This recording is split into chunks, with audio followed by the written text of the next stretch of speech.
لشکروں پر حملے پہ حملے کرنے لگے. جناب قاسم نے بہت سارے کفاروں کو فنار کیا.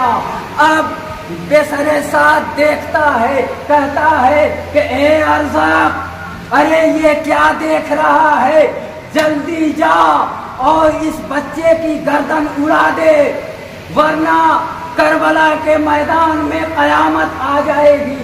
ارزق کہتا ہے کہ اے پسر سعد، ارے مجھے جانے کی ضرورت نہیں ہے، میں اپنے بیٹے کو بھیجتا ہوں، یہ جائے گا اور اس بچے کی گردن لے آئے گا. ارزق کا بیٹا جاتا ہے، قاسم نے وہ وار کیا کہ وہ 2 ٹکڑے ہو گیا. اب ارزق دیکھ رہا ہے، ارزق کی آنکھوں میں آنسو آ گئے یہ دیکھ کر، اور غصے سے ببولا ہو گیا. ارزق اپنی تلوار نکالتا ہے اور جناب قاسم کی طرف بڑھتا ہے، کہتا ہے کہ اب میں اس بچے کو قتل کروں گا. ارزق جیسے ہی میدان میں آیا، ارے قاسم نے وہ صفاقانہ حملہ کیا کہ ارزق گھوڑے سمیت 2 ٹکڑوں میں تبدیل ہو گیا. یہ منظر جب پسر سعد نے دیکھا کہ اتنا نامی پہلوان اس بچے نے ایسا وار کیا کہ 2 ٹکڑے ہو گیا، یہ بچہ ایسے نہیں گرفت میں آ سکتا. ارے فوجوں کو حکم دیتا ہے، کہتا ہے کہ اے فوج اشکیا، ارے چاروں طرف سے اس بچے کو گھیر لو اور چاروں طرف سے حملے شروع کرو. اب جناب قاسم پر چاروں طرف سے حملے ہونے لگے. ارے جناب قاسم، ارے اکیلے کہاں تک لڑتے، 3 دن کی بھوک و پیاس تھی. جناب قاسم گھوڑے پر سنبھل نہ سکے، زین سے زمین پر تشریف لائے، آواز دی یا چچا ہو ادرکنی، اے چچا مدد کے لیے آئیے. حسین دوڑے مقتل کی طرف. جیسے ہی فوج اشقیاء نے دیکھا کہ حسین آ رہے ہیں، ان کی ہیبت سے فوج اشقیاء کے گھوڑے ادھر کے گھوڑے ادھر، ادھر کے گھوڑے ادھر. جب حسین قاسم کی لاش پر پہنچے ہیں تو قاسم درد سے کراہ رہے ہیں، بیٹا قاسم. یہ حسین نے قاسم کے سر کو اپنے زانوں پر لیا، ویسے ہی قاسم کی روح قفس عنصری سے پرواز کر گئی. حسین نے قاسم کی لاش کو اٹھایا.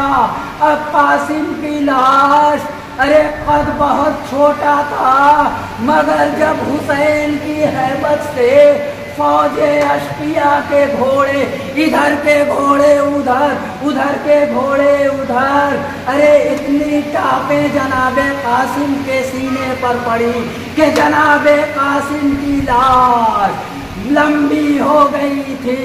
حسین نے جناب قاسم کو لپیٹا اور لیا. جناب حسین جناب قاسم کو لے کر جاتے ہیں. جناب قاسم کا پیر زمین کربلا پر خط دیتا ہوا جا رہا ہے. حسین قاسم کی لاش کو خیمے میں لے آئے. خیمے میں بیویوں میں کوہرام برپا ہو گیا. واہ قاسمہ، واہ محمدہ، واہ